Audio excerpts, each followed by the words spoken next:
الحمد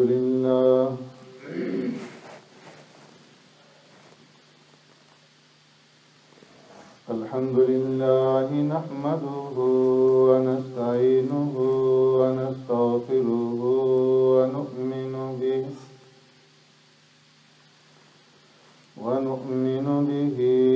ونتوكل عليه ونعوذ بالله من شرور أنفسنا ومن سيئات أعمالنا ونعوذ بالله من شرور أنفسنا ومن سيئات أعمالنا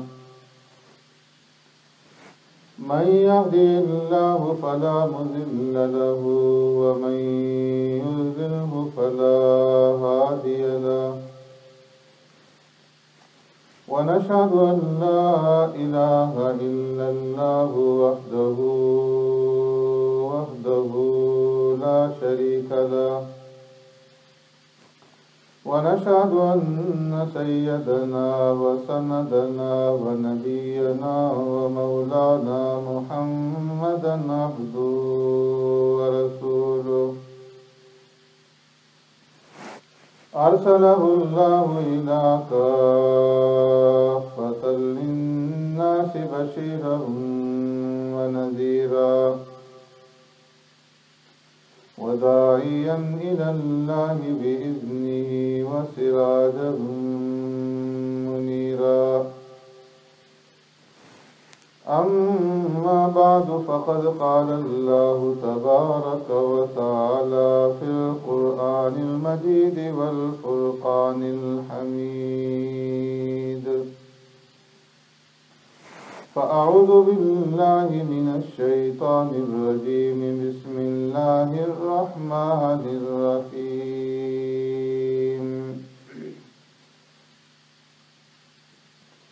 كان الناس أمة واحدة فبعث الله النبيين مبشرين ومنذرين وأنزل معهم الكتاب بالحق ليحكم بين الناس فيما اختلفوا فيه وما اختلف فيه إلا الذين أوتوه من بعد ما جاءتهم البينات بغيا بينهم فهدى الله الذين آمنوا لما اختلفوا فيه من الحق بإذنه والله يهدي من يشاء إلى صراط مستقيم صدق الله مولانا العظيم يا رب صل وسلم دائما أبدا على حبيبك خير الخلق كلهم هو الحبيب الذي ترجى شفاعته لكل هول من الأهوال مقتحم كان الناس أمة واحدة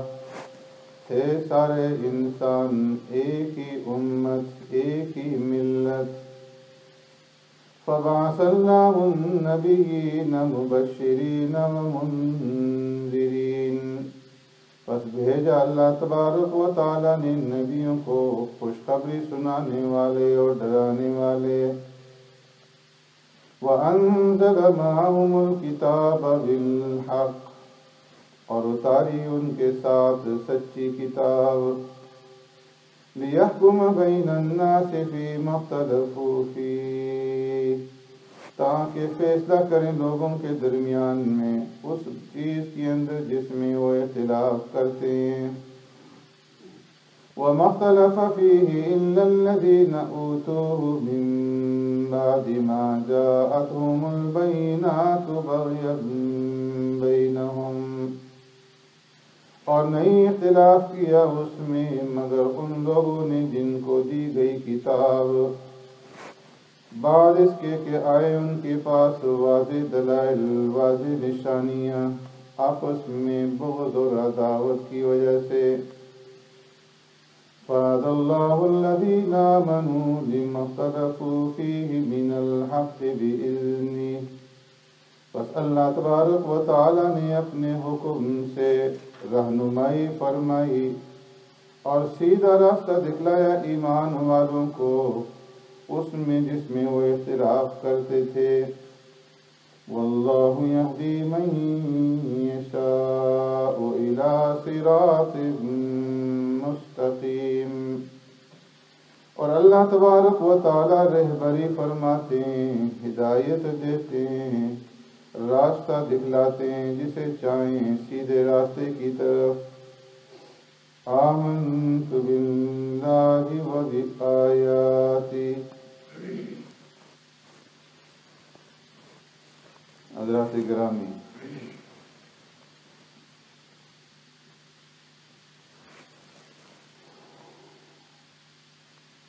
یہ سورہ بقرہ کی آیت نمبر 213 ہے، اور اس کا ماقبل کے ساتھ تعلق اور ربط یہ ہے کہ اس سے پہلے اللہ تبارک و تعالی نے اپنے انعامات کی ناقدری اور ناشکری سے روکا تھا۔ فرمایا تھا کہ جو لوگ میرے انعامات کی ناقدری اور ناشکری کرتے ہیں وہ میرے سخت عذاب سے اور میری پکڑ سے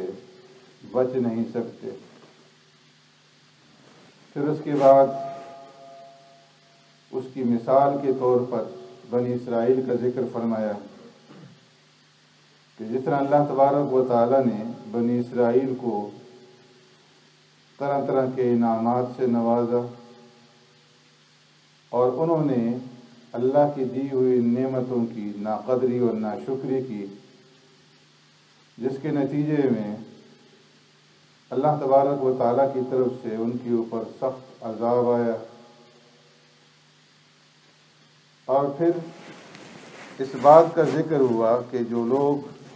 حق سے روگردانی کرتے ہیں اور اللہ کی نعمتوں کی ناشکری اور ناقدری کرتے ہیں، اس کی وجہ دنیا کی محبت ہے کہ جب انسان کے دل میں دنیا کی محبت اور دنیا کی غرض اور دنیا کی لالچ پیدا ہو جاتی ہے تو وہ بغض کے اندر، حسد کے اندر، عناد کے اندر پڑ جاتا ہے اور حق اور سیدھی بات قبول کرنے سے اعراض کرتا ہے اور دنیا کے مرتبے کو، دنیا کے عہدے کو،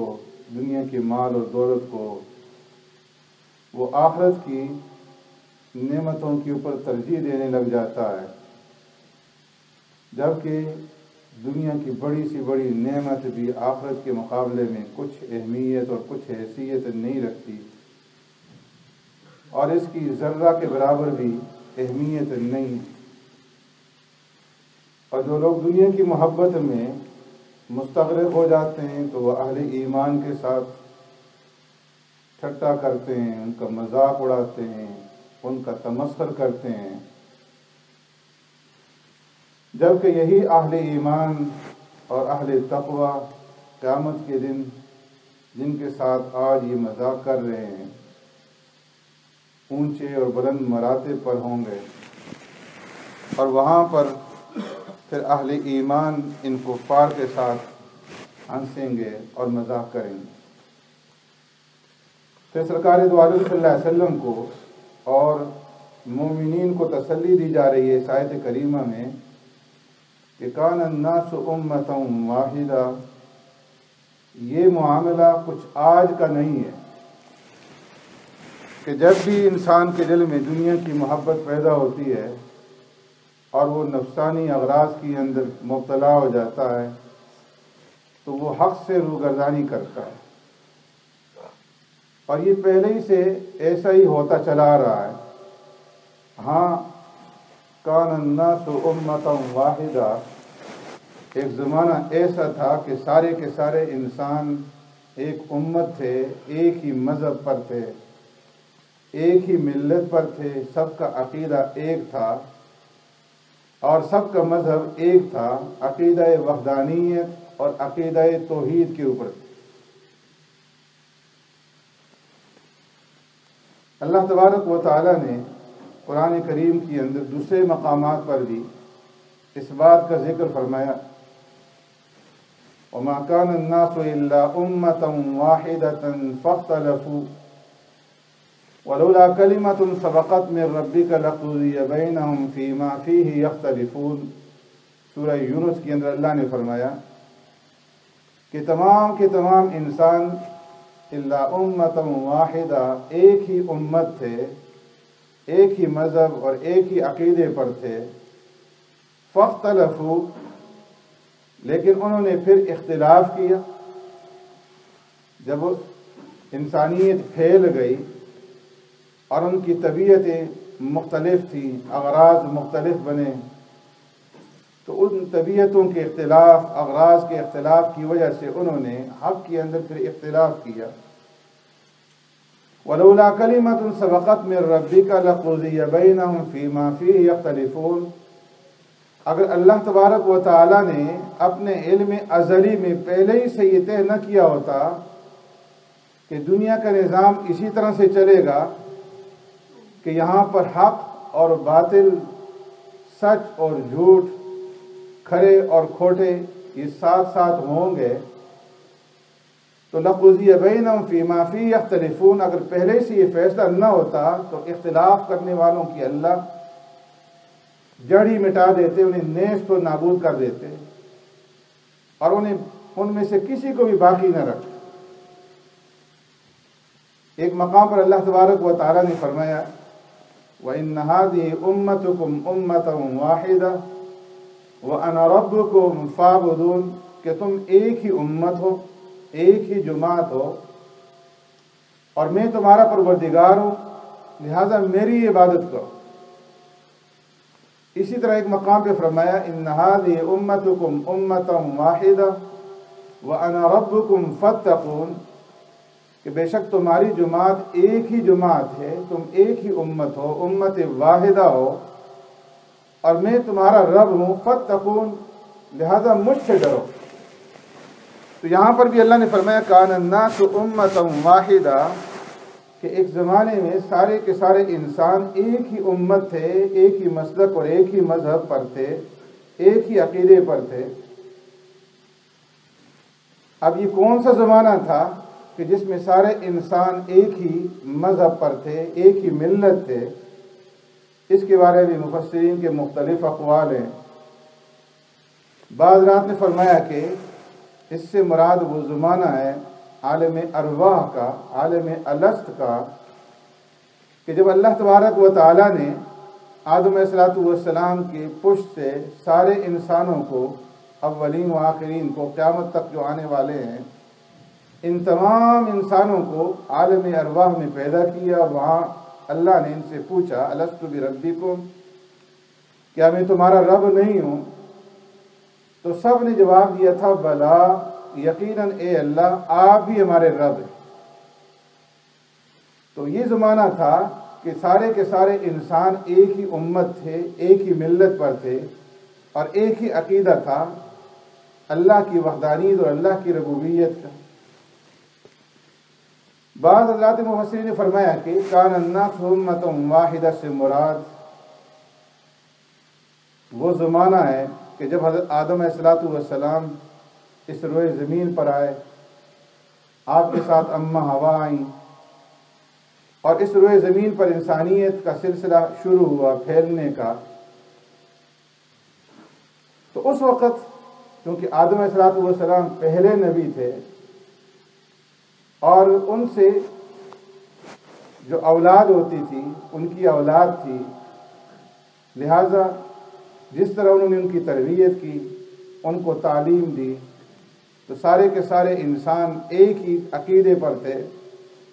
اور ایک ہی مسلک پر تھے، ایک ہی امت تھے، سوائے قابیل کے کہ اس سے قتل ہوا، اور فرمایا کہ یہ سلسلہ حضرت ادریس علیہ السلام کے زمانے تک رہا، اور حضرت ادریس علیہ السلام اور آدم علیہ السلام کے زمانے درمیان میں 10 قرن کا فرق ہے، 10 قرن کا زمانہ ہے، اور ایک قرن ایک صدی کے اوپر محیط ہوتا ہے، تو گویا 1000 سال کا یہ عرصہ تھا کہ اس 1000 سال میں سارے کے سارے انسان ایک امت تھے، ایک ملت اور ایک مذہب پر تھے، ایک ہی دین تھا جو کہ دین اسلام تھا، تو سارے کے سارے ایمان اور اسلام کے اوپر تھے، عقیدہ توحید کے اوپر تھے۔ اس کے بعد فاختلفوا، لوگوں کے اندر اختلاف پیدا ہوا، اور کفر اور شرک کے مرتکب بنے، یہاں تک کہ نوح علیہ السلام کے زمانے میں ہر طرف کفر ہی کفر تھا، شرک ہی شرک تھا،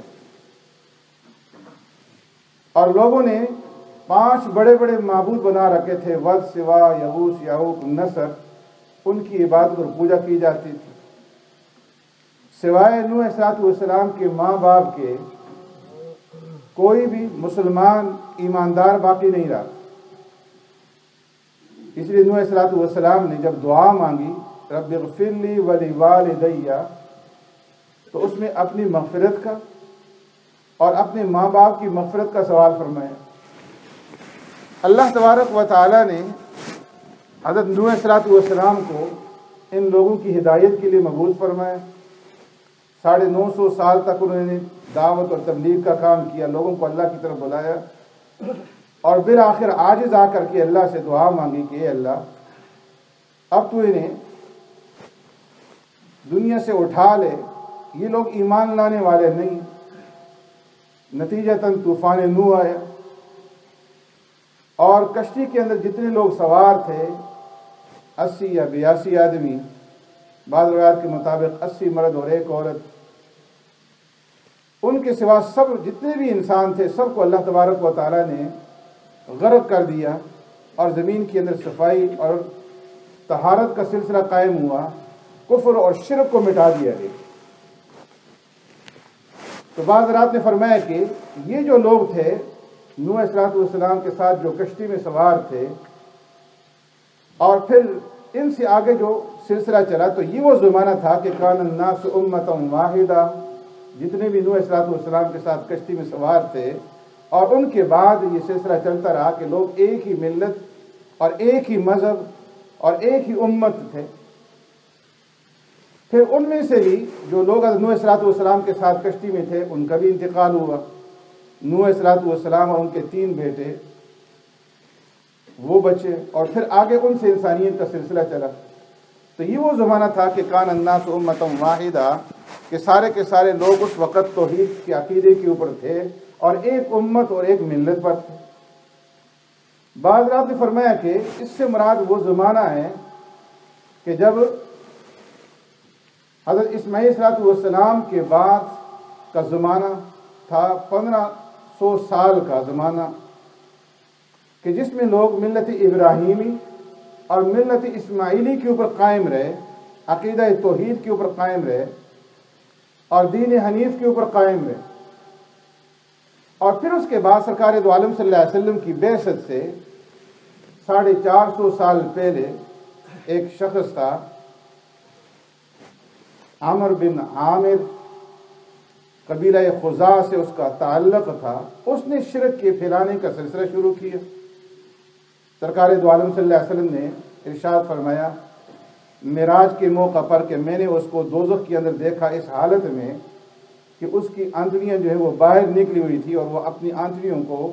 کھینچتے ہوئے جا رہا تھا، گھسیٹتے ہوئے جا رہا تھا۔ تو فرمایا کہ اس وقت سے پھر دوبارہ شرک کا یہ سلسلہ دنیا میں پھیلا، اور اس قدر پھیلا کہ جب سرکار دو عالم صلی اللہ علیہ وسلم مبعوث ہوئے خاتم النبیین بن کر کے، تو اس وقت بیت اللہ کے اندر 360 بت رکھے ہوئے تھے اللہ کے گھر کے اندر، اور ہر چوک اور چوراہے کے اندر بڑے بڑے بت نصب کیے گئے تھے۔ ہر قبیلے اور ہر خاندان کا الگ الگ خدا اور الگ الگ بت تھا، اور ہر گھر میں ہر آدمی کا الگ بت، یہاں تک کہ فتح مکہ ہوا اور سرکار دو عالم صلی اللہ علیہ وسلم نے بیت اللہ کی صفائی کی اور تمام بتوں سے بیت اللہ کو پاک اور صاف کیا، تو فرمایا کہ یہ جو زمانہ تھا 1500 سال کا اسماعیل صلی اللہ علیہ وسلم کے بعد کا، تو یہ وہ زمانہ تھا کہ کان الناس امۃ واحدہ، لیکن فرمایا کہ ان تمام اقوال میں کوئی اختلاف نہیں ہے، یہ سارے ہی زمانے مراد لیے جا سکتے ہیں۔ سبحانک اللہم و بحمدک، نشہد ان لا الہ الا انت، نستغفرک۔